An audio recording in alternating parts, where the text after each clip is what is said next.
वक्रतुंड महाकाय सूर्यकोटि समप्रभा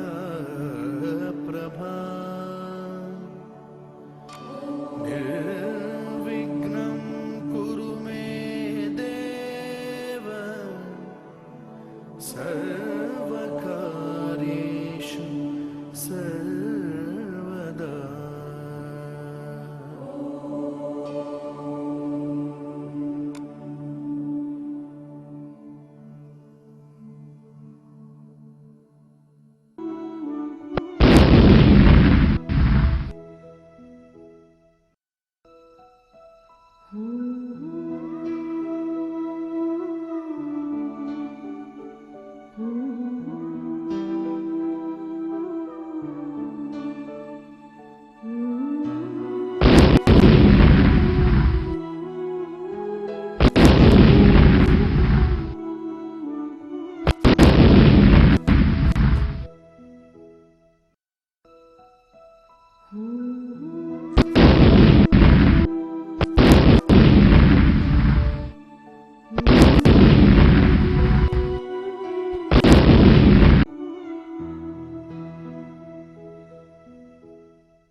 अब हम बात करेंगे प्रश्नावली 3.3 के सवाल नंबर 2 पर। हमारा सवाल है 2x + 3y = 11 और 2x - 4y = 24। इन दोनों समीकरणों को हल कीजिए और इससे m का वह मान ज्ञात कीजिए जिसके लिए y बराबर mx + 3 हो। Solve 2x + 3y = 11 and 2x - 4y = 24। ये माइनस के 24 हैं, -24, and hence find the value of m for which y = mx + 3। ठीक है, और इसको हमें करना है किससे? प्रतिस्थापन विधि से, सब्स्टिट्यूशन मेथड से। ठीक है, कैसे करते हैं? देखिए, हमें समीकरण जो दिए गए हैं, एक समीकरण तो हमें दिया गया है 2x + 3y = 11 और दूसरा समीकरण हमें दिया गया है 2x - 4y - 24। ठीक है, शुरुआत कैसे करते हैं? हम दोनों में से कोई सा समीकरण चुन लिया, माने समीकरण नंबर 1 चुन लिया हमने। ठीक है, तो कैसे लिखेंगे, शुरुआत कैसे करेंगे हम? समीकरण 1 में चर x को y के पदों में लिखने पर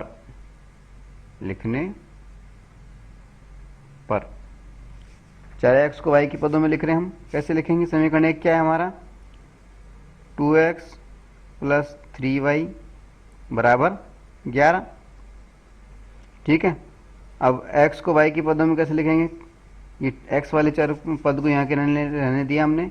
2x = 3y उधर चले गए तो 11 - 3y और x बराबर हो गया 11 - 3y / 2। ठीक है, अब ये जो आ गया इसको हमने लिख दिया समीकरण नंबर 3। ये हो गया हमारा समीकरण नंबर 3। ठीक है, अब हम क्या करते हैं, समीकरण 3 का मान, अगली स्टेप क्या होती है, समीकरण 3 का मान शेष बचे समीकरण 2 में, समीकरण 2 में शेष बचे का मतलब ये है कि 2 समीकरण थे जिनमें से एक को हमने चुन लिया था, दूसरा बच गया था, ये वाला बच गया था। तो समीकरण 3 का मान समीकरण 2 में रखने पर। ठीक है, अब समीकरण 3 का मान समीकरण 2 में हमें रखना है, कैसे रखेंगे आइए देखते हैं।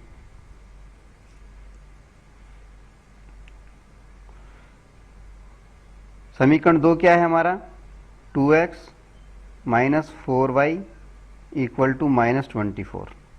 ठीक है, और समीकरण 3 हमारा क्या था, x बराबर 11 माइनस 3y बटा 2, यानी x की जगह पर हम 11 माइनस 3y बटा 2 लिख सकते हैं। ठीक है, अब यहाँ देखिए समीकरण नंबर 2 ये था, तो कैसे लिखेंगे हम, 2 इंटू एक्स के स्थान पर हमने लिख दिया 11 माइनस 3y बटा 2, शेष समीकरण वैसे वैसे लिख दिया, यानी माइनस 4y बराबर माइनस 24। ठीक है, अब इसको हमने ब्रैकेट को, ये बाहर ब्रैकेट के बाहर 2 बना हुआ है और नीचे बटे में 2 है, दोनों काट दिया, तो हमारे पास में क्या रहा, 11 माइनस 3y माइनस 4y बराबर माइनस 24। ठीक है, पक्षांतर करेंगे, देखिए माइनस का 3y और माइनस का 4y, ये तो माइनस के 7y, तो ये हो गए 7y इक्वल टू, इधर माइनस 24 है पहले से, और ये जो माइनस ये 11 था इसको पलट करके पक्षांतर करके दूसरे पक्ष में ले गए तो ये माइनस 11 हो गया, ये हो गया माइनस 11, माइनस 24 और माइनस 11 जुड़े तो कितने हो गए, माइनस के 35, तो माइनस 7y बराबर माइनस 35, और y बराबर क्या आ गया हमारे पास में, माइनस 35 अपॉन माइनस 7, दोनों को काट देंगे, माइनस से माइनस कट गया, 7 पंजे 35, y इक्वल टू आ गया 5, y का मान कितना आ गया हमारे पास में, 5 आ गया, यानी एक चर का मान, यानी एक चर y का मान हमें मालूम चल गया, वो आया है 5। अब हम क्या करते हैं, y का मान समीकरण 3 में रखते हैं। ठीक है, y का मान समीकरण 3 में रखने पर। ठीक है, पहले देखें y का मान कितना आया हमारा, y बराबर 5। ठीक है, समीकरण 3 क्या है, समीकरण 3 है हमारा x equal to 11 minus 3y बटा 2, ये समीकरण 3 था, इसमें y की जगह पे 5 लिखना है हमारे को, यानी अगर हम करेंगे तो ये हो जाएगा 11 माइनस 3 ब्रैकेट में 5 बटा 2, और आगे बढ़ेंगे तो क्या आ जाएगा, ये 5 ये 15, यानी ये आ जाएगा x इक्वल टू 11 माइनस 15 बटा 2, और इसको करें 11 15 माइनस के 15 में से प्लस के 11 गए तो कितने बचे, माइनस 4 बाई 2, 2 से 4 को काट दिया, 2 आ गया, किसका आया, माइनस का, तो माइनस 2, x बराबर अब आ गया हमारे पास में माइनस 2, और y बराबर हमारे पास में आया था 5। ठीक है, तो x और y के मान हमें मालूम चल गए। अब हमारा आगे सवाल क्या था, आगे सवाल ये था कि हमें m का वह मान ज्ञात करना है जिसके लिए y बराबर mx प्लस 3 हो। ठीक है, कैसे ज्ञात करेंगे, अब प्रश्न में हमें क्या किया गया, कहा गया है y बराबर mx प्लस 3। ठीक है, अब ये जो समीकरण हमें प्रश्न में दिया गया है इसके अंदर हमें मान रखने x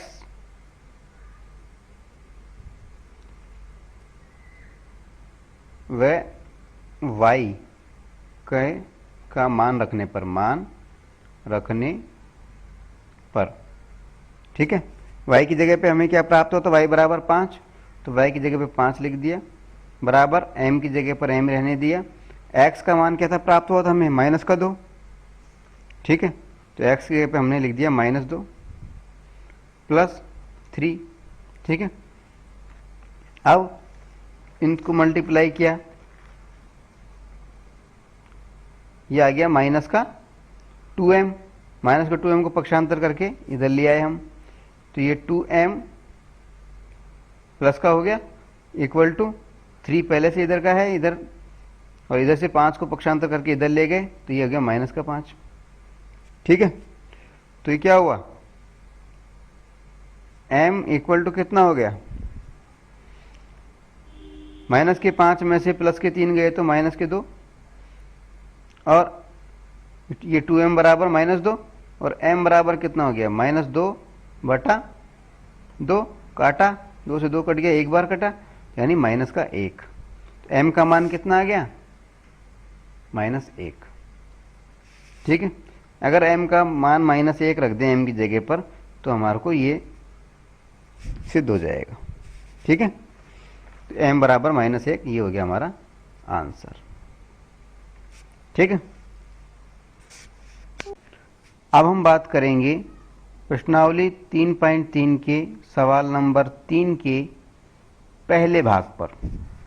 हमारा सवाल क्या है, हमारा सवाल है निम्न समस्याओं में रैखिक समीकरण युग्म बनाइए और उनके हल प्रतिस्थापन विधि द्वारा ज्ञात कीजिए।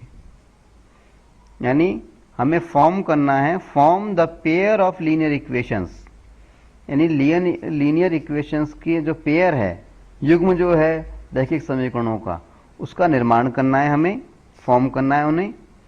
फॉर द फॉलोइंग प्रॉब्लम्स, ये जो प्रॉब्लम्स हमें दी गई हैं इनके माध्यम से, और find their solution bye substitution method, और उनके जो हल है वो सब्स्टिट्यूशन मेथड से यानी प्रतिस्थापन विधि से हमें ज्ञात करना है। पहली समस्या हम लेते हैं, हमें शायद समस्या दी गई है, देखिए समस्या हमें दी गई है, दो संख्याओं का अंतर 26 है, पहली बात तो ये। दूसरी बात, एक संख्या दूसरी संख्या की 3 गुनी है। अब इनके आधार, इस समस्या के आधार पर हमें एक रैखिक समीकरण का युग्म बनाना है, यानी 2 समीकरण बनाने, और उन दोनों समीकरणों को फिर हमें प्रतिस्थापन विधि से हल करना है। अब समीकरण कैसे बनाएंगे हम, देखिए 2 संख्याओं का अंतर 26 है, माना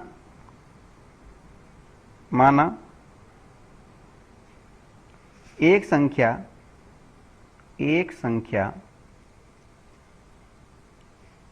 x है, वह दूसरी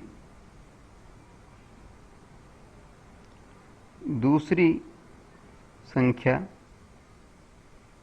y है। तो प्रश्नानुसार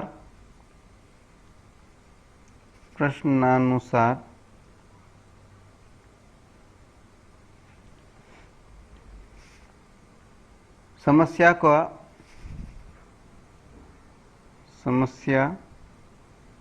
का बीजगणितीय निरूपण करने पर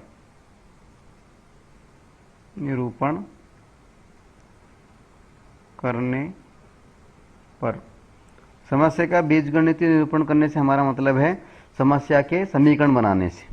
ठीक है, स्थिति 1,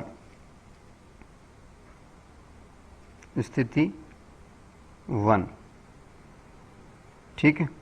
पहली स्थिति हमें क्या दी गई है, पहली स्थिति दी गई है 2 संख्याओं का अंतर 26 है।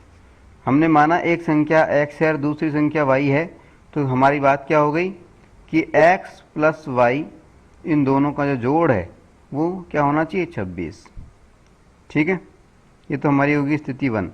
इससे हमें समीकरण नंबर 1 प्राप्त हो गया, समीकरण 1। ठीक है, अब दूसरी स्थिति हमारी क्या बताई गई है, दूसरी समस्या में दूसरी स्थिति क्या है हमारी, दूसरी स्थिति हमें बताई गई है एक संख्या दूसरी संख्या की 3 गुनी है। एक संख्या दूसरी संख्या की, यानी एक संख्या x की y, एक संख्या यानी x दूसरी संख्या की यानी y की 3 गुनी है, यानी ये तिगनी है। अगर बीच में हमें बराबर का चिन्ह लगाना है भारी कौन सा है, बड़ी ज़्यादा कौन सी है, एक्स वाली। कितनी ज़्यादा है, 3, 3 गुना ज़्यादा है। तो अगर हमें बराबर का चिन्ह लगाना है दोनों के बीच में, इन दोनों को समतुल्य बनाना है, बराबर करना है, इक्वल करना है, तो 3 का मल्टीप्लाई कहाँ करेंगे हम, y पे, यानी x बराबर 3y हो गया। इसको हम चाहे तो इस तरह लिख सकते हैं पक्षांतर करके, x minus 3y equal to 0। ठीक है, तो ये हो गया हमारा समीकरण नंबर 2, समीकरण 2। अब ये तो बन गए हमारे समीकरण। ठीक है, यानी हमें रैखिक समीकरणों का एक युग्म प्राप्त हो गया है इस समस्या के माध्यम से। युग्म का मतलब होता है पेयर, जोड़ा। ठीक है, यानी हमें 2 समीकरण प्राप्त हो गए हैं। ठीक है, अब हमें क्या करना है, इन दोनों समीकरणों को प्रतिस्थापन विधि द्वारा हल करना है। कैसे करेंगे, आइए देखते हैं। देखिए, पहला समीकरण हमें क्या प्राप्त हुआ है, हमें पहला समीकरण प्राप्त हुआ है x माइनस वाई बराबर 26। ठीक है, दूसरा समीकरण हमें क्या प्राप्त हुआ था, x माइनस 3y बराबर 0। ठीक है, प्रतिस्थापन विधि से हम कर रहे हैं अब। ठीक है, स्टार्टिंग कैसे करते हैं, कोई सा भी समीकरण ले लें, मान लें समीकरण 1 ले लिया हमने। ठीक है, हमें लिखना है समीकरण 1 में चर x को y के पदों में लिखने पर।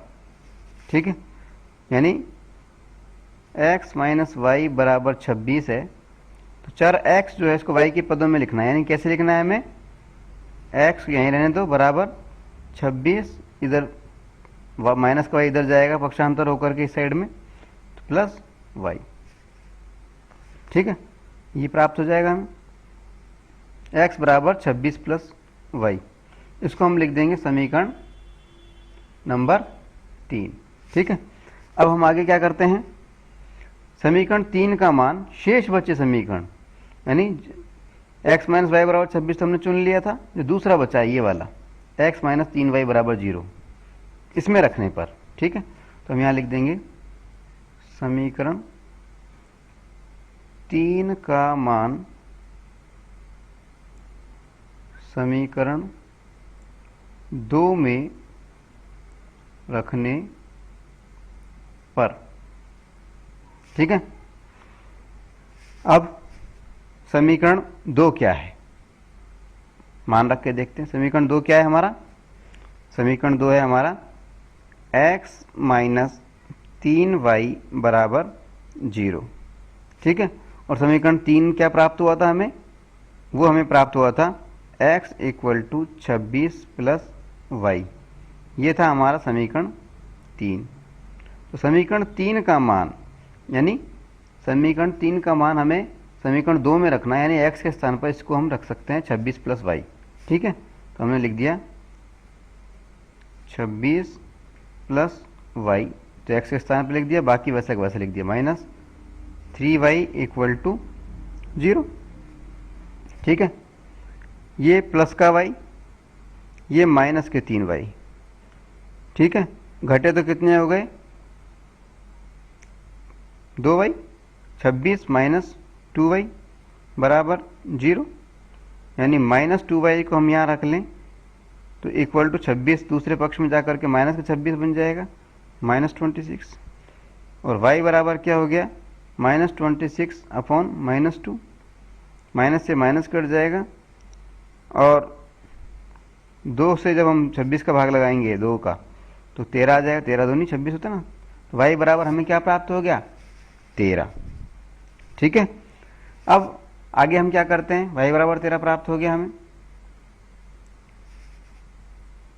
आगे हम करते हैं y का मान समीकरण 3 में रखते हैं, y का मान समीकरण 3 में रखने पर, 3 में रखने पर y का मान कितना प्राप्त हुआ है हमें अभी तक, y बराबर 13। समीकरण 3 क्या है हमारा? समीकरण 3 है हमारा x बराबर 26 प्लस वाई, और y की जगह पर अगर हम 26 प्लस वाई की जगह पर 13 रख देते हैं हम, तो क्या हो जाएगा? 26 और 13 39। तो ये हमारा क्या प्राप्त हो गया? x बराबर प्राप्त हो गया 39। ठीक है, यानी हमारा आंसर क्या हुआ? x बराबर तो 39 और y बराबर हमारे पास में होगा 13, और ये हो गया हमारा आंसर। ठीक है,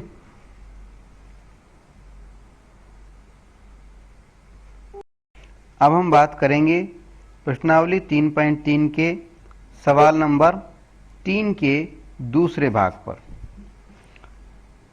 इसमें हमें जो समस्या दी गई है वो क्या दी गई है? वो हमें दी गई है दो संपूरक कोणों में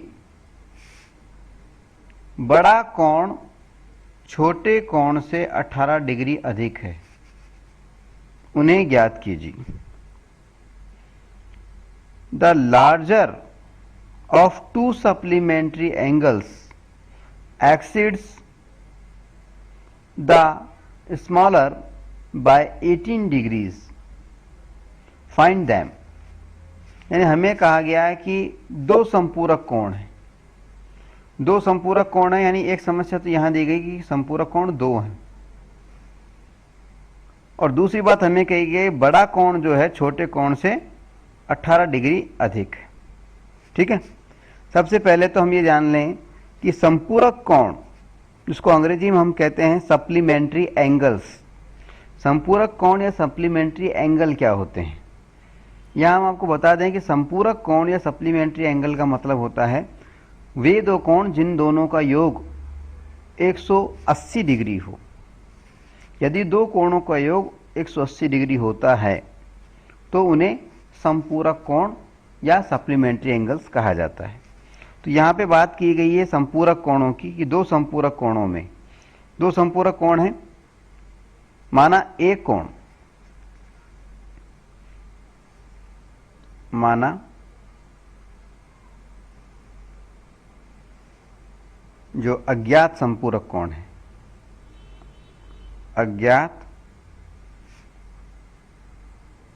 संपूरक कोण, माना अज्ञात संपूरक कोण x डिग्री एवं y डिग्री हैं, y डिग्री हैं, माना अज्ञात संपूरक कोण x डिग्री एवं y डिग्री हैं। तो प्रश्नानुसार क्या हो गया?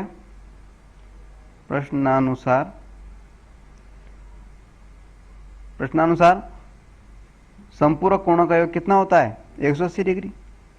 प्रश्नानुसार स्थिति 1, कोण संपूरक है, कोण संपूरक यानी सप्लीमेंट्री हैं, अतः इसका मतलब क्या हो गया? x प्लस वाई, अगर दोनों कोणों को हम जोड़ दें तो आएगा 180। ये तो बन गया हमारा समीकरण नंबर 1। अब स्थिति 2 की बात करें। ये तो पहले स्थिति 1 हो गई, स्थिति 1। ठीक है, अब स्थिति 2, प्रश्नानुसार स्थिति 2 की बात करें। स्थिति 2, ठीक है, इसमें क्या कहा गया है? बड़ा कोण छोटे कोण से 18 डिग्री अधिक है। कोण है दो, एक है x और एक है y।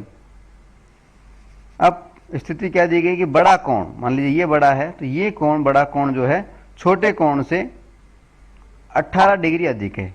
बड़ा कौन सा है? x। कितना बड़ा है? 18। तो अगर बीच में हमें बराबर का चिन्ह लगाना तो 18 किधर जोड़ना पड़ा होगा? किस पलड़े में जोड़ना पड़ेगा? y वाले में। तो x प्लस 18 कर देते हैं, ये y प्लस 18 कर देते हैं, y वाले पलड़े में 18 कर देते हैं। तो हमें क्या प्राप्त हो गया? x बराबर y प्लस 18। ठीक है, और अगर इसको हम पक्षांतर करें, y को पक्षांतर कर इस साइड में ले आए तो क्या प्राप्त हो गया? x minus y equal to 18। तो हमारे पास में दो समीकरण प्राप्त हो गए। एक समीकरण प्राप्त हुआ x प्लस वाई बराबर 180 डिग्री, ये समीकरण नंबर 1 रख दिया, और दूसरा हमें प्राप्त हुआ x माइनस वाई बराबर 18, ये समीकरण नंबर, इसको लिख दिया हमने 2। ठीक है। अब ये जो समस्या को देख करके हमने रैखिक समीकरणों का युग्म तो बना लिया, यानी दो समीकरण तो बना लिए। अब हमें इन दोनों समीकरणों को हल करना है प्रतिस्थापन विधि से, यानी सब्स्टिट्यूशन मेथड से। कैसे करते हैं आइए देखते हैं। देखिए पहला समीकरण हमारा क्या है, x प्लस वाई बराबर 180।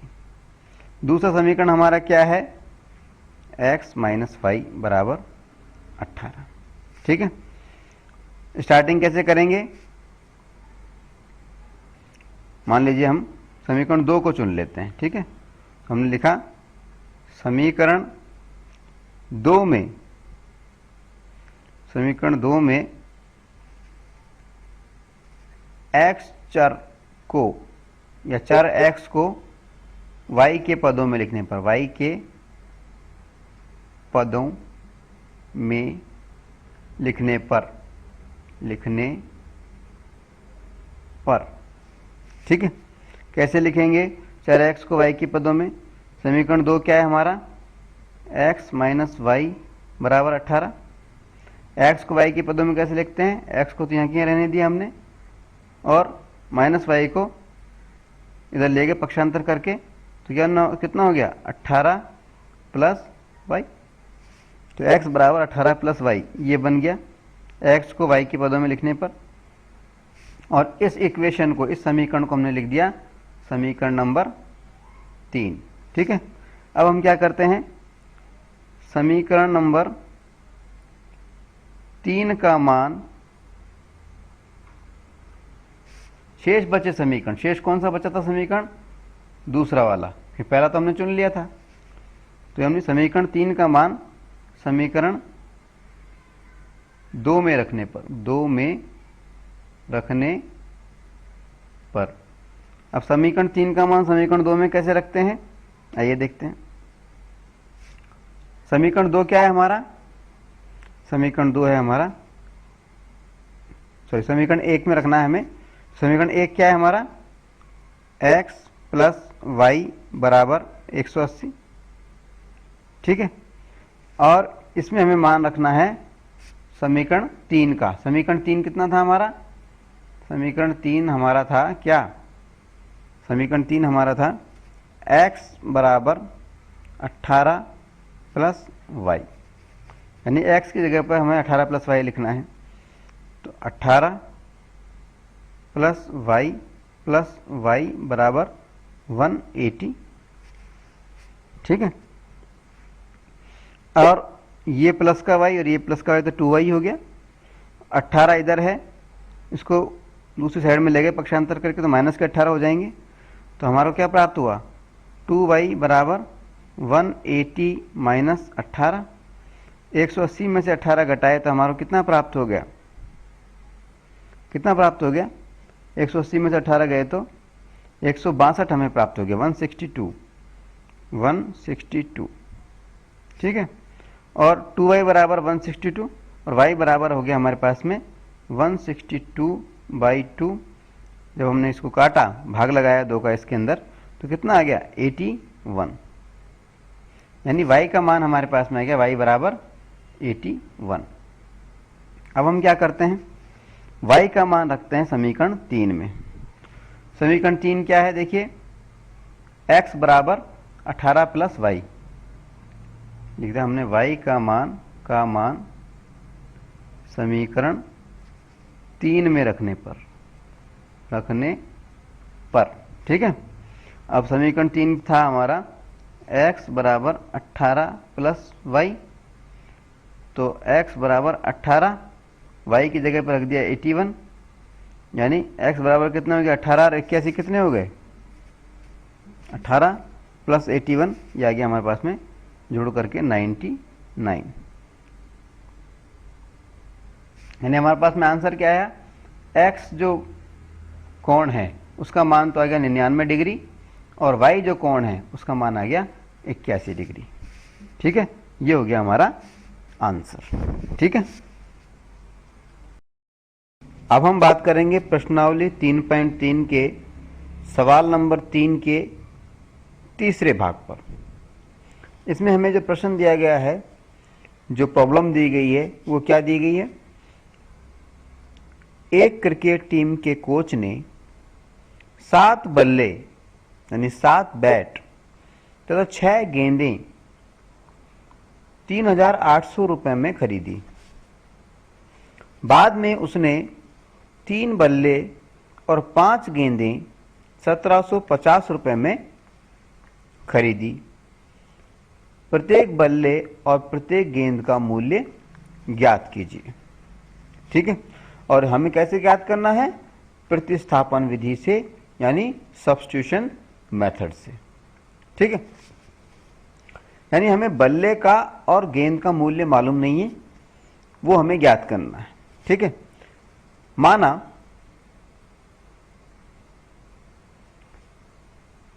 बल्ले का यानी बैट का मूल्य है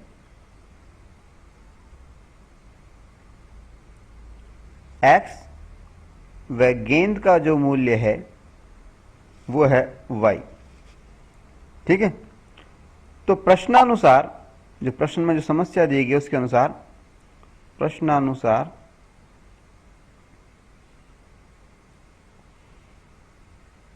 समस्या का यानी प्रश्न का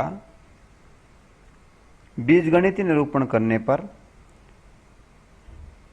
बीजगणितीय निरूपण का मतलब होता है समीकरण बनाने पर,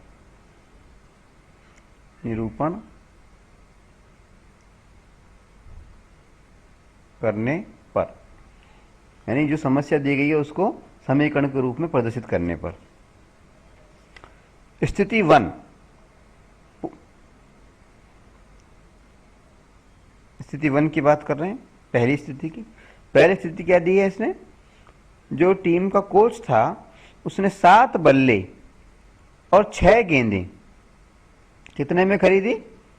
3,800 रुपए में। बल्ले को हमने x माना, गेंद को y माना, तो ये क्या हो जाएगा? बीजगणितीय निरूपण करने पर यानी समीकरण के रूप में प्रदर्शित करने पर 7x plus 6y equal to 3,800। ठीक है, दूसरी स्थिति क्या है? स्थिति 2, दूसरी स्थिति, उसमें उसने कहा है कि बाद में उसने 3 बल्ले और 5 गेंदें 1,750 में खरीदी। बल्ले को x बोला है, तो समीकरण क्या बन गया? 3x प्लस 5y, 5 गेंदें कितने में खरीदी? 1,750 में, 1,750 में। ठीक है, तो हमें 2 समीकरण प्राप्त हो गए। इसको हमने लिख दिया समीकरण नंबर 1 और इसको लिख दिया हमने समीकरण नंबर 2। ठीक है, तो ये तो हमें रैखिक समीकरण प्राप्त हो गए, 2 रैखिक समीकरण। अब हमें इन दोनों रैखिक समीकरणों को हल करना है प्रतिस्थापन विधि से। कैसे करेंगे? सबसे पहले इन दोनों में से किसी भी एक समीकरण को चुन लेंगे हम। मान लीजिए हमने समीकरण नंबर 1 चुन लिया। ठीक है, उसके बाद में हम क्या पहले स्टेप में क्या करते हैं? समीकरण 1 में चर x को y के पदों में लिख देते हैं। ठीक है, कैसे लिखते हैं आइए देखते हैं।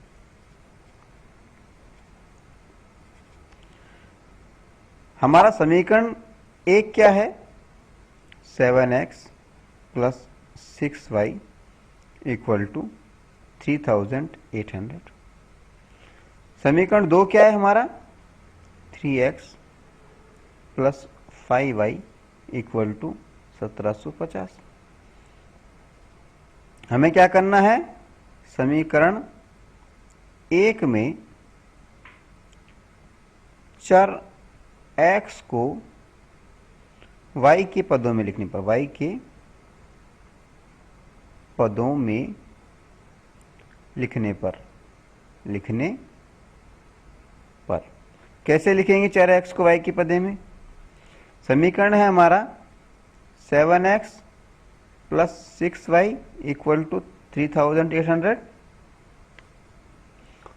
x को लिखना है y के पदों में, तो 7x को यहीं रहने दिया हमने, 7x, 6y था, इसको पक्षांतर करके इधर ले गए, 7x equal to 3800 minus 6y, और अगर x की बात करें तो हो जाएगा 3800 माइनस 6y अपॉन 7।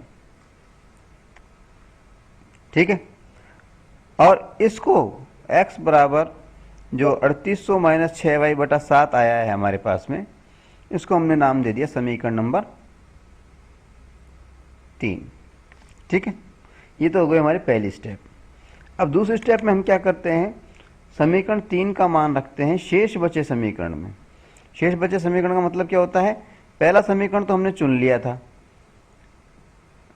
चर x को y के पदों में लिखने के लिए, अब दूसरा समीकरण जो बच गया था इसकी बात कर रहे हैं। तो समीकरण 3 का मान समीकरण 2 में रखना है। ठीक है, कैसे रखते हैं आइए देखते हैं। समीकरण 3 का मान समीकरण 2 में रखने पर अब हमारा समीकरण 2 क्या था, वो है 3x प्लस 5y बराबर 1750, और समीकरण 3 हमें क्या प्राप्त हुआ था अभी, वो हमें प्राप्त हुआ था x equal to 3800 minus 6y upon 7, यही था ना। अब हमें समीकरण 3 का मान यानी x के स्थान पर क्या लिखना है, 3800 माइनस 6y बटा 7। समीकरण 3 का मान रखना समीकरण 2 में, यानी जहाँ पे समीकरण 2 में x प्रयोग हुआ है वहाँ पे हमें 3800 माइनस 6y बटा 7 लिखना है। लिखते हैं, देखिए 3 इंटू बड़ा ब्रैकेट बना देते हैं और ये लिख दिया 3800 माइनस 6y अपॉन 7, ब्रैकेट बंद कर दिया, प्लस बाकी समीकरणों के 5y बराबर 1750। ठीक है, अब 3 बाहर है, नीचे 7 है, तो आपस में तो कट नहीं सकते ही, तो हम क्या करते हैं 3 को ब्रैकेट से मल्टीप्लाई कर देते हैं, ब्रैकेट वाली संख्याओं से। 3 को 3800 से करेंगे और फिर 3 को 6y से करेंगे। ठीक है, तो हमारा क्या प्राप्त हो जाएगा, 3 को 3800 से जब हम करेंगे तो 3800 को 3 बार अगर हम मल्टीप्लाई करेंगे तो क्या आ जाएगा 11400, 11400 आ गया। फिर 3 का 6 में करेंगे तो माइनस 6 18, 18y हो गया, अपॉन 7 चल ही रहा है, बटे में 7 चल ही रहा है, प्लस 5y आगे से है ही बराबर 1750। ठीक है, अब हमें वापस से ये 5y के नीचे 1 मान लेते हैं, वापस से लघुत्तम लेना पड़ेगा, एलसीएम लेना पड़ेगा। ठीक है, कैसे लेंगे आइए देखते हैं।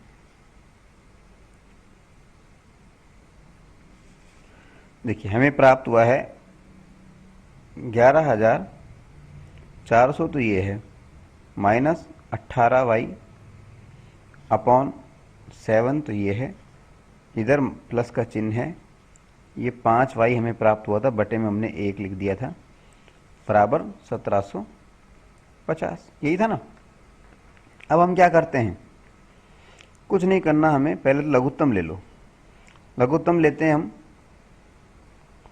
तो क्या होगा, लघुत्तम लिया तो देखिए ये लघुत्तम लिया, लघुत्तम क्या आएगा 7, 7 को 7 से डिवाइड करेंगे, भाग देंगे तो 7 एकम 7, 1 का मल्टीप्लाई अंश में करेंगे तो कोई परिवर्तन नहीं आएगा, वही आ जाएगा 11400 माइनस 18y, तो यूँ क्यों आ गया। अब इधर की बात करें, 1 को 7 से करेंगे 7 बार जाएगा, 7 को मल्टीप्लाई करेंगे 5y से तो 35y आ जाएगा, तो प्लस 35y इक्वल टू 1750। 1750 के नीचे 1 लगा देते हैं हम। ठीक है, और उसको क्रॉस मल्टीप्लाई कर देते हैं, फिर ये गुणा, यानी 7 को 1750 से कर देते हैं और 1 को कर देते हैं इस पूरे व्यंजक से, ठीक है, पूरे एक्सप्रेशन से कर देते हैं, ठीक है।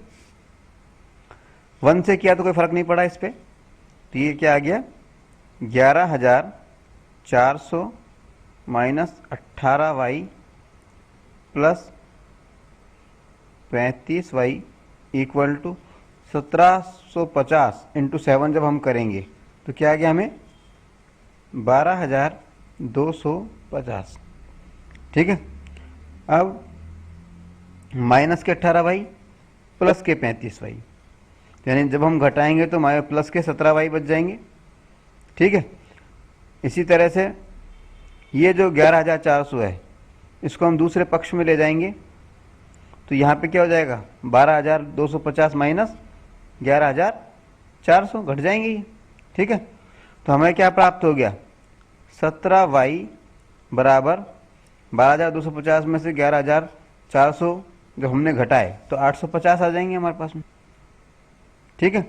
और y बराबर क्या आ जाएगा, y बराबर आ जाएगा 850 में हम भाग लगा देते हैं 17 का, तो इसको भाग लगाएंगे तो हमारे पास में क्या आ जाएगा y बराबर 50, 17 5 85, ये आ गया 50, ठीक है। तो y का मान हमें क्या प्राप्त हो गया 50। तो हमें अगली स्टेप क्या हुई, अब हम हमारी y का मान रखेंगे समीकरण 3 में, ठीक है। कैसे रखते हैं आइए देखते हैं। लिखा y का मान समीकरण 3 में रखने पर, ठीक है। y का मान समीकरण 3 में रख रहे हैं। समीकरण 3 क्या है हमारा, समीकरण 3 है हमारा x बराबर 3,800 माइनस 6y बटा 7, और y का मान क्या है हमारा y बराबर 50। तो y का मान समीकरण 3 में रखना है, इसका मतलब y की जगह पर 50 लिखना है। तो क्या हो जाएगा देखिए 3800 माइनस 6 y की जगह पर 50 लिख दिया हमने अपॉन 7। 6 को 50 से करेंगे तो 6 पंजे 30, 300 आ गया। तो ये हमें क्या प्राप्त हो गया 3800 माइनस 300 बटा 7। 3800 में से 300 जाएंगे तो कितना आ जाएगा 3500। 3500 में 7 का भाग लगाएंगे तो 7 पंजे 35 यानी 500, यानी हमें x का मान प्राप्त हो गया 500। x क्या था बल्ले का मूल्य, तो x को हमने बल्ले का मूल्य माना था, यानी x बराबर तो हो गया हमारे पास में 500 और y बराबर यानी गेंद का मूल्य हमारे पास में आ गया 50। यही हमारा है आंसर, ठीक है। तो यानी बल्ले का मूल्य हमारा है 500 रुपया और गेंद का मूल्य है 50 रुपया, ठीक है। अब हम बात करेंगे प्रश्नावली 3.3 के सवाल नंबर 3 के चौथे भाग पर। इस भाग में हमें जो समस्या दी गई है वो ये दी गई है कि एक नगर में यानी एक सिटी के अंदर टैक्सी के भाड़े में, जो टैक्सी का जो किराया है, चार्जेस जो हैं, उसमें नियत भाड़े यानी फिक्स्ड चार्ज, नियत भाड़े का मतलब फिक्स्ड जो चार्ज है, उसके अतिरिक्त चली गई दूरी का भाड़ा सम्मिलित है। यानी किराए में क्या शामिल है, एक तो फिक्स्ड चार्जेज है जो फिक्स रहता है, इसके अलावा पर किलोमीटर अलग से जो चार्ज है वो शामिल होता है, ठीक है। अब 10 किलोमीटर के लिए मान लीजिए 105 रुपये किराया लिया गया और 15 किलोमीटर के लिए जो भाड़ा या किराया लिया गया वो 155 रुपये लिया गया, ठीक है। तो हमें ये पता करना है कि फिक्स चार्ज कितना था, नियत भाड़ा कितना है और प्रति किलोमीटर भाड़ा कितना है, यानी पर किलोमीटर चार्जेज कितना है, ठीक है।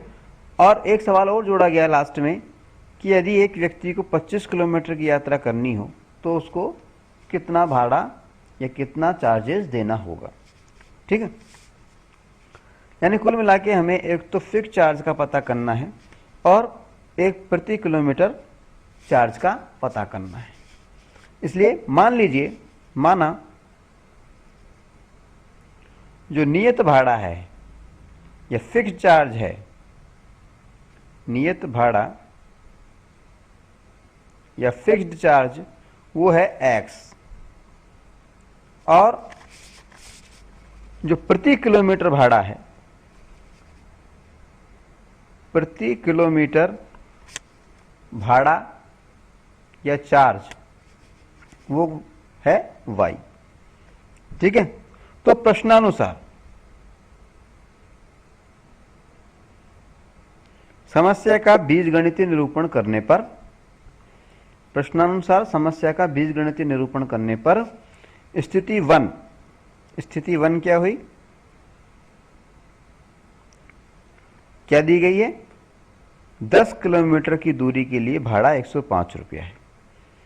ठीक है, यानी अगर कोई 10 किलोमीटर चला है और 105 रुपये उसने चुकाए हैं, तो 10 किलोमीटर में क्या क्या चीज़ शामिल हो गई, एक तो 105 में क्या क्या शामिल हो गई, एक तो नियत भाड़ा है यानी x है, फिर प्रति किलोमीटर भाड़ा है यानी किलोमीटर दे रखी है 10, तो प्रति किलोमीटर को y से हमने प्रकट किया है तो 10y।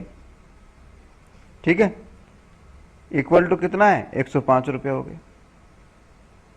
यानी इसको ये पहला समीकरण हमारा बना x प्लस 10y बराबर 105। ठीक है, अब स्थिति 2 की बात करें।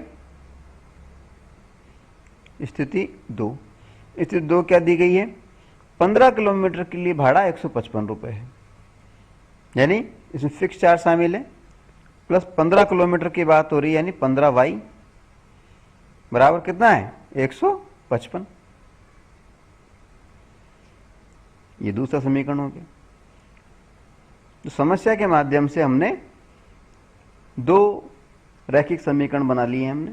ठीक है, अब हमें क्या करना है, इन दोनों रैखिक समीकरणों को हल करना है, किससे, प्रतिस्थापन विधि से, यानी सब्स्टिट्यूशन मेथड से।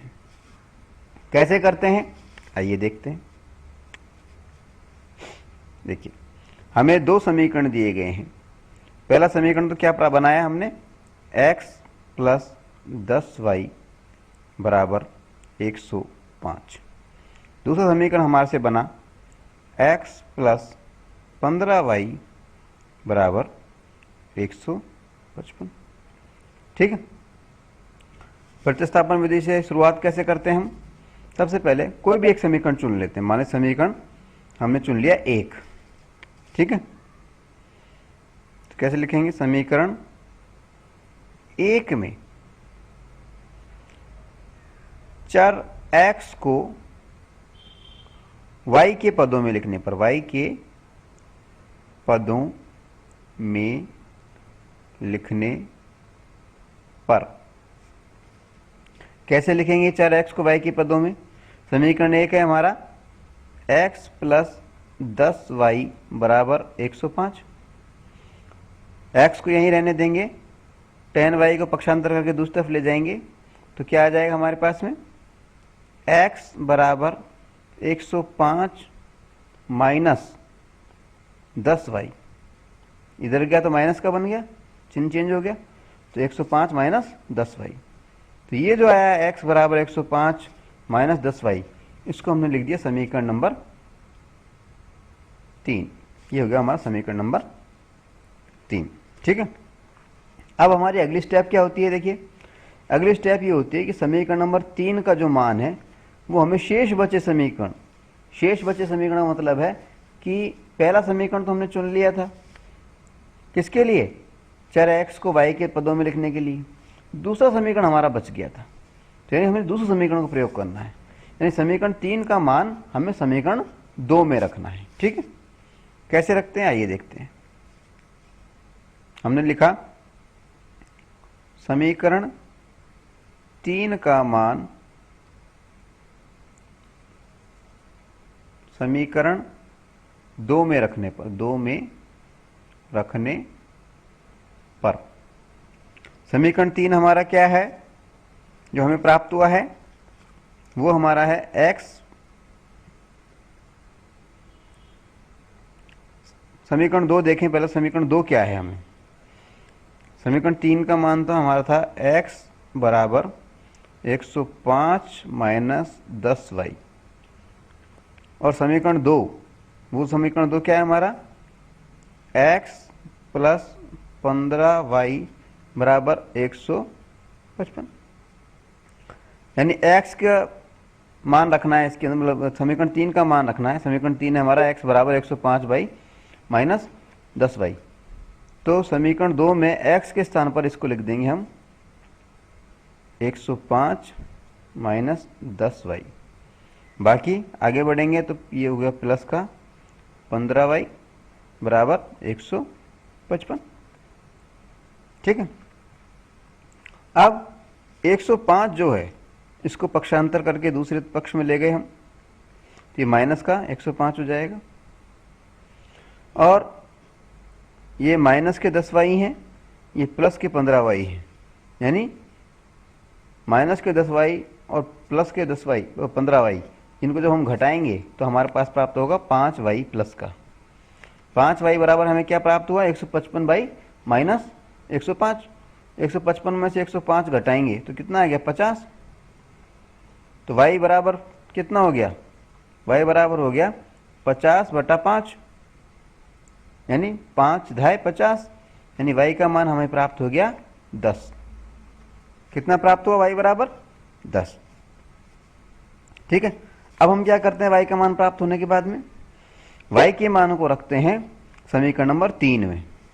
ठीक है, अब लिख देते हैं y का मान समीकरण 3 में रखने पर, 3 में रखने पर y का मान कितना है, y बराबर 10। समीकरण 3 हमारा कितना था,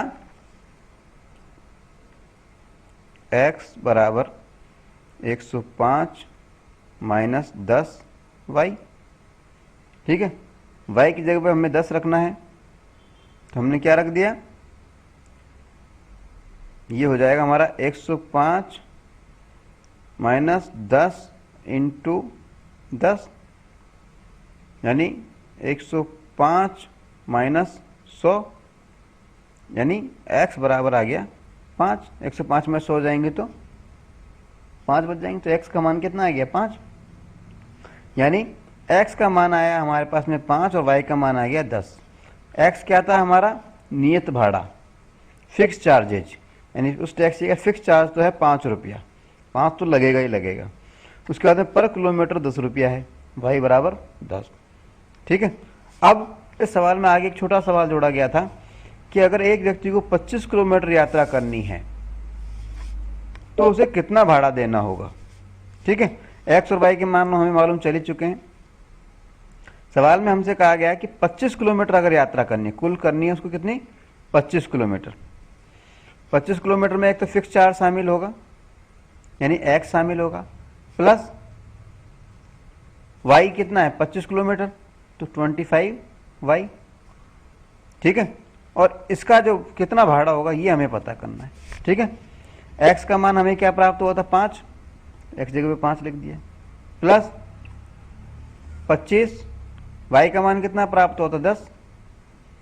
अब इसको सॉल्व करें तो 25 ये हो गया 200, 25 ढाई 250 प्लस 5, यानी हमें जो भाड़ा प्राप्त होगा वो कितना होगा, 250 में 5 जोड़िए तो 255 रुपये, यानी 25 किलोमीटर का भाड़ा कितना होगा, 255 रुपये। ये हमारा हो जाएगा आंसर। ठीक है,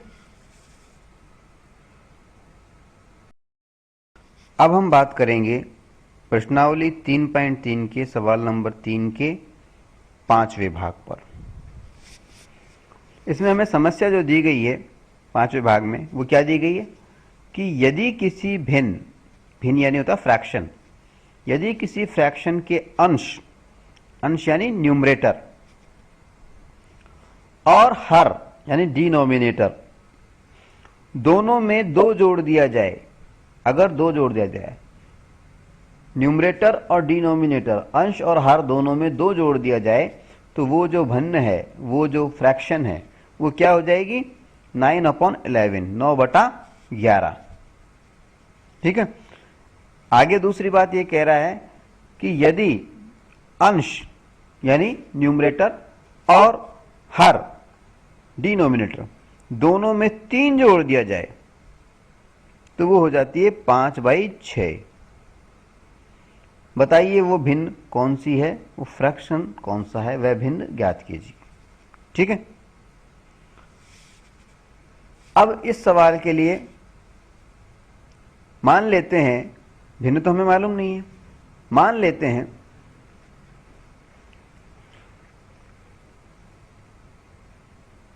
माना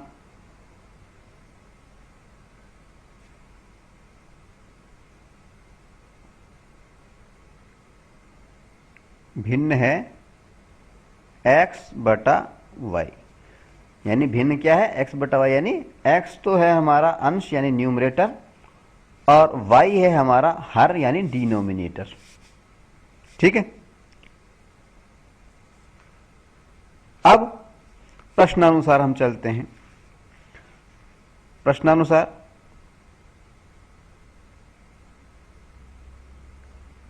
प्रश्न में क्या कहा गया है हमें कि यदि हम, दो कंडीशन हमें दी गई। पहली कंडीशन हमें क्या दी गई है कि यदि हम भिन्न के अंश और हर दोनों में यानी x और y इन दोनों में 2 जोड़ दें, यानी +2 और +2 दोनों में 2 जोड़ दें, अंश और हर दोनों में, तो भिन्न क्या होनी चाहिए, बराबर क्या हो जाना चाहिए, 9/11। ठीक है, दूसरी कंडीशन में हमसे यह कहा गया है कि अगर हम अंश और हर x और y दोनों के अंदर 3 जोड़ दें, +3 और इधर भी +3, तो क्या हो जाना चाहिए, 5/6। ये कंडीशन हमें दी गई। अगर हम इन दोनों को क्रॉस मल्टीप्लाई करके देखें, क्रॉस मल्टीप्लाई कर देते हैं, ठीक है, तो हमें क्या प्राप्त होगा, क्रॉस मल्टीप्लाई करेंगे पहली पोजीशन को, तो हमें क्या प्राप्त हो जाएगा, हमें प्राप्त होगा 11x, देखिए 11x + 22 इक्वल टू, इधर से करेंगे तो 9y + 18। ठीक है, पक्षांतर करेंगे दोनों तरफ से तो हमें क्या प्राप्त हो जाएगा, 11x, ठीक है, माइनस 9y बराबर 18 माइनस 22। ठीक है, फिर ये 11x है, ये माइनस y, ये ठीक है, 18 प्लस के हैं, माइनस के 22 हैं, तो 22 में से 18 गए तो कितने हो गए, -4। हमें क्या प्राप्त होगा समीकरण, 11x माइनस 9y बराबर -4। तो हमें यह समीकरण प्राप्त हो जाएगा पहली स्थिति से, 11x माइनस 9y बराबर -4। ये हमारा समीकरण नंबर 1 कह सकते हैं इसको। ठीक है, पहली स्थिति से प्राप्त हुआ है। इसी तरह दूसरी स्थिति में जो हमारे पास में भिन्न प्राप्त हुई थी, अगर इस समीकरण प्राप्त हुआ था, इन दोनों को भी हम क्रॉस मल्टीप्लाई कर देते हैं तो क्या प्राप्त होगा, देखिए 6x + 18 बराबर 5y + 15। ठीक है, ये प्राप्त हो जाएगा। अब पक्षांतर करेंगे वापस से, हमें क्या प्राप्त होगा, 6x था ना, 6x + 18। अब पक्षांतर किया तो y इधर लिया है तो 6x - 5y, 6x - 5y equal to 15 - 18, 15 - 18। 6x - 5y तो यूँ क्यों रह गया, और 18 माइनस के 18 में से प्लस के 15 गए तो कितने हो गए, -3। ठीक है, तो ये दूसरा समीकरण हमें क्या प्राप्त हो जाएगा, दूसरा समीकरण नंबर 2, वो हमें हो जाएगा 6x - 5y इक्वल टू -3। ये हमारा समीकरण नंबर 2 प्राप्त हो जाएगा।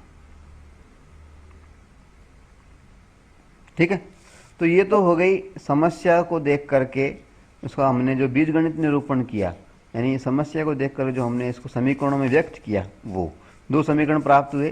पहले समीकरण हमें प्राप्त हुआ समीकरण स्थिति 1 से, वो है 11x माइनस 9y बराबर -4, और दूसरा समीकरण हमें प्राप्त हुआ समस्या 2 से, वो था 6x माइनस 5y बराबर -3। अब हमें क्या करना है, इन दोनों समीकरणों को, समीकरण नंबर 1 और समीकरण नंबर 2, इन दोनों को हल करना है प्रतिस्थापन विधि से, सब्स्टिट्यूशन मेथड से। कैसे करते हैं आइए देखते हैं। देखिए हमें समीकरण प्राप्त हुए हैं कौन कौन से।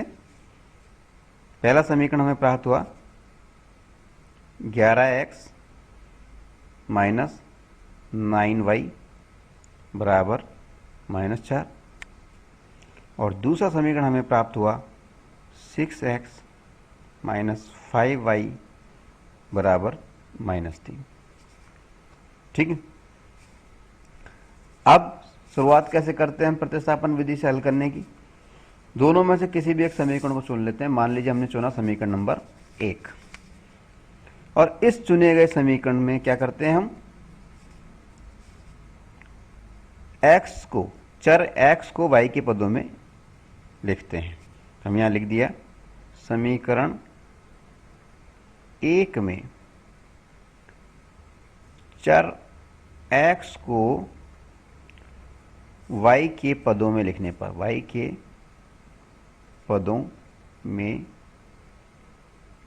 लिखने पर, चर x को y के पदों में कैसे लिखेंगे। समीकरण 1 है हमारा 11x माइनस 9y बराबर -4, x को यहीं रहने दो 11x को, माइनस y 9y जो है इसको पक्षांतर करके दूसरे पक्ष में ले जाओ, तो हमें क्या प्राप्त होगा, माइनस का 9y है, इधर आके प्लस का 9y हो जाएगा, और इधर ये माइनस का 4 पहले से ही मौजूद है, तो हमारा क्या प्राप्त हो जाएगा, 11x बराबर 9y प्लस का हो गया, और इधर ये माइनस का 4 पहले से मौजूद है। ठीक है, और x का मान क्या आ जाएगा, x बराबर 9y माइनस 4 बटा 11। ठीक है, तो ये जो हमें प्राप्त हुआ x बराबर 9y माइनस 4 बटा 11, इसको हमने लिख दिया समीकरण नंबर 3। ये हमारी पहली स्टेप हो गई। अब हम क्या करते हैं, समीकरण 3 का मान दूसरे बचे समीकरण यानी समीकरण नंबर 2 में रखने पर, ठीक है,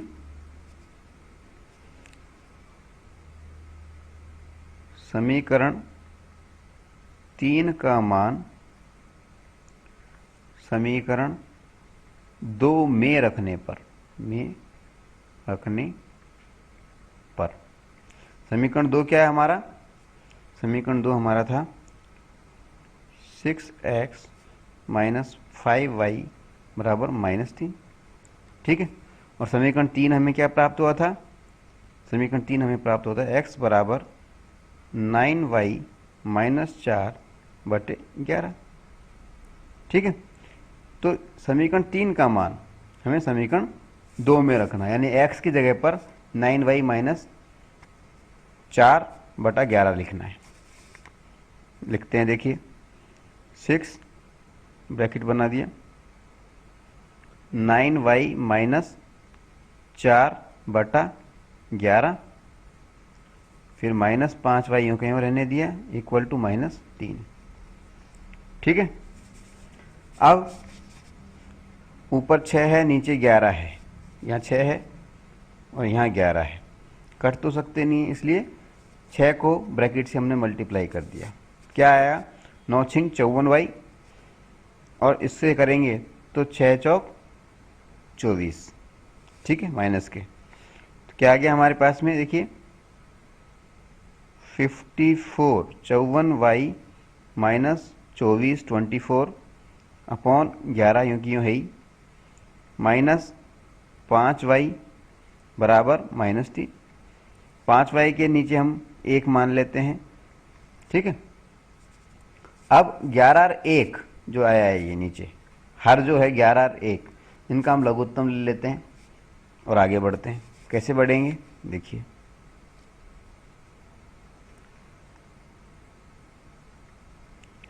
देखिए हमें अभी तक क्या प्राप्त हुआ है, हमें प्राप्त हुआ है 54y माइनस 24 अपॉन 11।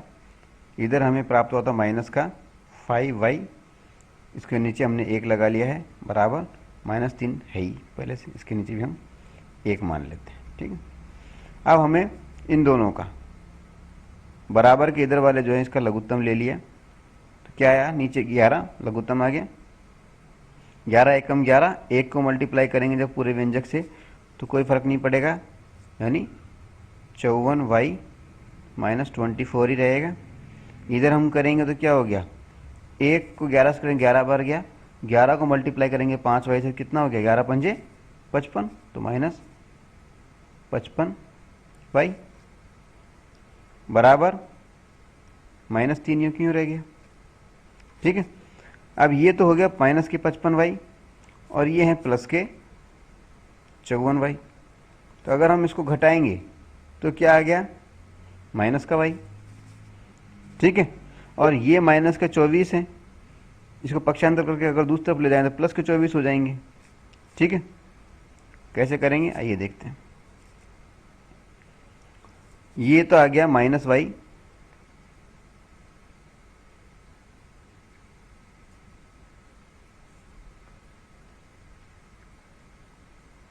ये जो आया ना इसको बटे 1 मान लेते हैं, इसको मल्टीप्लाई कर लेते हैं, ये लौटाओ, तो हमारे पास क्या प्राप्त हुआ, इधर तो हमें क्या प्राप्त हो गया, -y बराबर ये 11 तिया 33 माइनस के 33, और इधर से जब ये 24 इधर आएगा तो ये प्लस के 24, तो 33 में से 24 जब हम घटाएंगे तो माइनस के कितने प्राप्त हुए, 9, तो -y बराबर क्या प्राप्त हो गया, -y बराबर -9, और y बराबर क्या आ गया, 9। y का मान कितना प्राप्त हुआ हमें, 9, सॉल्व करने पर। अब हम क्या करेंगे, y के मान को समीकरण 3 में रखेंगे। ठीक है,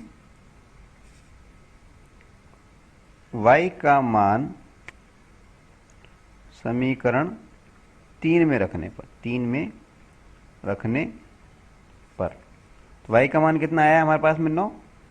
समीकरण 3 हमारा क्या था, समीकरण 3 हमारा है x बराबर 9y माइनस 4 अपॉन 11। अब y की जगह पर हमें 9 रखना है, तो 9 इंटू 9, यानी y की जगह पर 9 रखना है, यानी 9, और y की जगह पर 9 रख दिया, -4 बटे 11, 9 नाम 81 हो गए। 81 में से 4 घटाए तो कितने आ गए, 9 नाम 81, 81 में से 4 गए तो आगे हमारे पास में 77 अपॉन 11, तो 11 को इससे करेंगे तो आ गया 7, 11 7 77, यानी हमें कितना प्राप्त हो गया, x का मान 7। तो हमें क्या प्राप्त हुआ, x का मान तो हमें प्राप्त हो गया 7, और y का मान प्राप्त हो गया 9। ठीक है, अतः भिन्न x बटा y का मतलब कितना हुआ, x की जगह पे हम रख देते हैं 7 और y की जगह पे रख दिया 9, तो भिन्न हमारी क्या हो गई, 7 बटा 9, फ्रैक्शन हमारा क्या हो गया, 7/9, ये हमारा हो जाएगा आंसर। ठीक है ना। अब हम बात करेंगे प्रश्नावली 3.3 के सवाल नंबर 3 के छठे और अंतिम भाग पर। इसमें हमें जो समस्या दी गई है वो क्या दी गई है कि 5 वर्ष बाद जैकब की आयु उसके पुत्र की आयु से 3 गुनी हो जाएगी। पहली बात तो ये कही गई पोजीशन 1 में। दूसरी बात ये कही गई है कि 5 वर्ष पूर्व जैकब की आयु जो है उसके पुत्र की आयु की 7 गुनी थी। तो बताइए दोनों की वर्तमान आयु क्या है, या जैकब की वर्तमान आयु क्या है।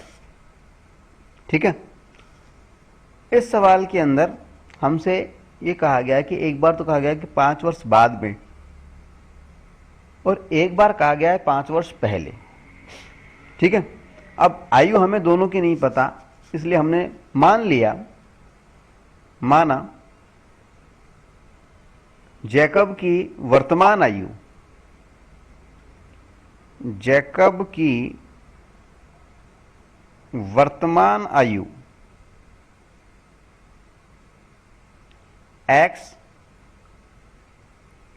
व पुत्र की y है। ठीक है। अब प्रश्नानुसार समस्या का बीजगणितीय निरूपण करने पर, समस्या का बीजगणितीय निरूपण करने पर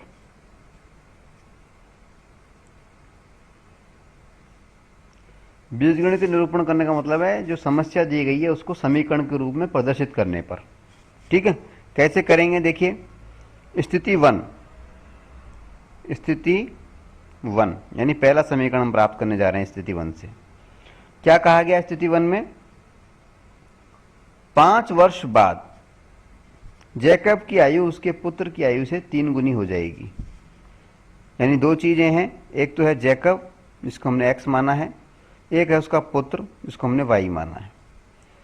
सवाल कह रहा है कि 5 वर्ष बाद, जब भी 5 वर्ष बाद की बात आ जाए तो दोनों में +5 कर दीजिए, जितना भी प्लस है प्लस करना है 5 वर्ष बाद की बात हो गई।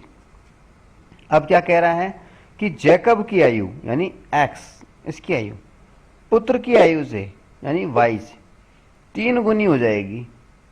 यानी अधिक किसकी है? जैकब की आयु। कितनी अधिक हो जाएगी? 3 गुनी। ठीक है। यानी पलड़ा भारी किसका है? जैकब यानी x वाला। तो अगर हम इसको बैलेंस करना चाहे, बराबर का चिन्ह लगाना चाहें दोनों के बीच में समीकरण के तौर पे, तो 3 का मल्टीप्लाई किधर होगा? y की तरफ, यानी पुत्र की तरफ। तो यहाँ पे हमने 3 का मल्टीप्लाई कर दिया इधर। ठीक है। अब इसको सॉल्व करेंगे तो हमें समीकरण प्राप्त हो जाएगा 1, समीकरण नंबर 1। कैसे?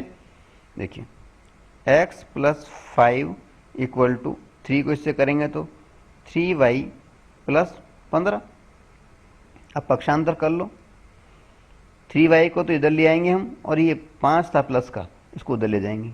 5 प्लस का इधर जाएगा तो माइनस का 5 हो जाएगा, ये माइनस का 5 हो गया। ठीक है। और ये माइनस का 3y, प्लस के 3y थे, इधर आएंगे तो माइनस का 3y हो जाएगा। समीकरण में क्या प्राप्त होगा? x - 3y = 10 प्लस का, x - 3y = 10। ये तो हमें प्राप्त हो जाएगा समीकरण नंबर 1। समीकरण नंबर 1 क्या प्राप्त हो गया? x - 3y = 10। अब हम बात कर रहे हैं दूसरी स्थिति की। ठीक है। दूसरी स्थिति क्या बताई गई है? दूसरी स्थिति बताई गई कि 5 वर्ष पूर्व जैकब की आयु उसके पुत्र की आयु की 7 गुनी थी। यानी ये जैकब और ये उसका y, इसका पुत्र। 5 वर्ष पूर्व की बात हो रही है, पहले की। यानी पहले में हम माइनस करते हैं, -5 घटा देते हैं दोनों। ठीक है। अब क्या बात है? जैकब की आयु पुत्र की आयु की 7 गुनी। जैकब की आयु इस पुत्र की आयु यानी y से 7 गुनी। आयु ज्यादा किसकी है? जैकब की। कितनी ज्यादा है? 7 गुनी। यानी पलड़ा भारी किसका है? जैकब का। कितना भारी है? 7 गुना। तो अगर इसको हम तराजू को बैलेंस करना चाहें, यानी बीच में बराबर का चिन्ह लगाना चाहें इक्वेशन के अंदर, समीकरण के अंदर, तो 7 का मल्टीप्लाई किधर होगा? पुत्र की आयु की तरफ। यानी ब्रैकेट में इसको रख के 7 का मल्टीप्लाई कर दिया, 7 गुणा। ठीक है। अब इसको सॉल्व कर लेते हैं। क्या आएगा? x - 5 यूं क्यों रह गया? बराबर 7 को y से किया तो 7y, और 7 को 5 से किया तो -35। पक्षांतर करेंगे अपन तो x - 7y, इधर प्लस का 7y था ना, इधर आके माइनस का 7y हो गया। इधर माइनस का 35 रह गया, इधर ये प्लस का माइनस का 5 था, उधर आकर के प्लस के 5 बन जाएंगे। ठीक है। यानी क्या हुआ? ये घट जाएगा, तो हमें प्राप्त क्या हुआ समीकरण x माइनस 7y बराबर 35 में से 5 गए तो माइनस के 30। ये हमें प्राप्त हो गया समीकरण नंबर 2। ठीक है, यानी समस्या से हमें, ये जो समस्या प्रश्न में दी गई है, इससे हमने दोनों समीकरण तो प्राप्त कर लिए। अब हमें इन दोनों समीकरणों को हल करना है किससे? प्रतिस्थापन विधि से, यानी सब्स्टिट्यूशन मेथड से। कैसे करते हैं आइए देखते हैं। देखिए हमें दो समीकरण बनाए हमने। पहला समीकरण बनाया हमने x माइनस 3y बराबर 10 और दूसरा समीकरण हमारा बना x माइनस 7y बराबर माइनस 30। ठीक है, प्रतिस्थापन विधि से करना है, यानी स्टार्टिंग कैसे करते हैं, दोनों में से किसी भी एक समीकरण को हम चुन लेते हैं। मान लीजिए हमने समीकरण नंबर 1 को चुन लिया। ठीक है, चुनने के बाद क्या करते हैं, उस समीकरण के अंदर एक चर को दूसरे चर के पदों में हम व्यक्त करते हैं। यानी हम यहां पे लिखा हमने समीकरण 1 में चर x को y के पदों में लिखने पर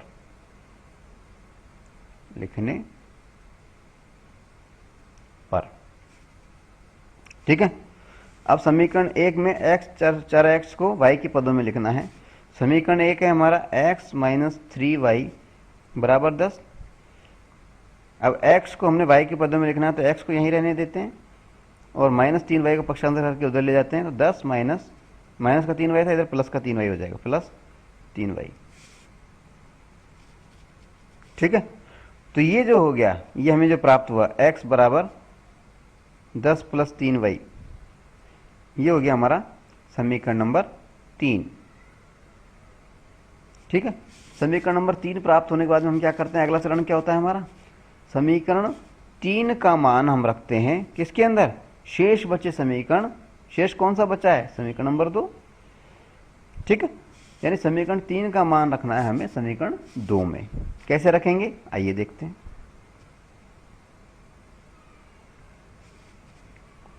लिखा समीकरण 3 का मान समीकरण 2 में रखने पर। ठीक है, समीकरण 2 क्या है हमारा, समीकरण 2 है हमारा x माइनस 7y बराबर माइनस 30। समीकरण 3 हमें क्या प्राप्त हुआ था, वो हमें प्राप्त हुआ है x बराबर 10 प्लस 3y। ठीक है, अब समीकरण 3 का मान 2 में रखना है, इसका मतलब x की जगह पर हमें 10 प्लस 3y लिखना है। ठीक है, लिख देते हैं। देखिए यहाँ पे x है ना, 10 प्लस 3y माइनस 7y बराबर माइनस 30, मान रखने पर ही हो गया।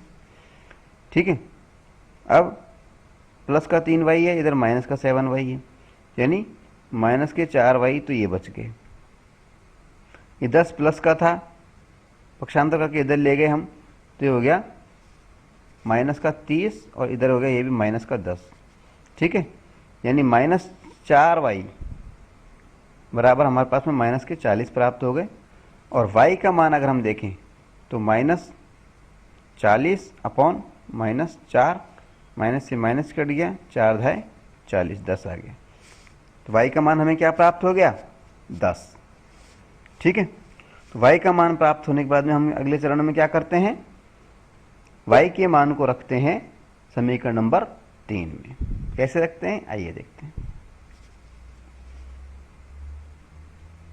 y का मान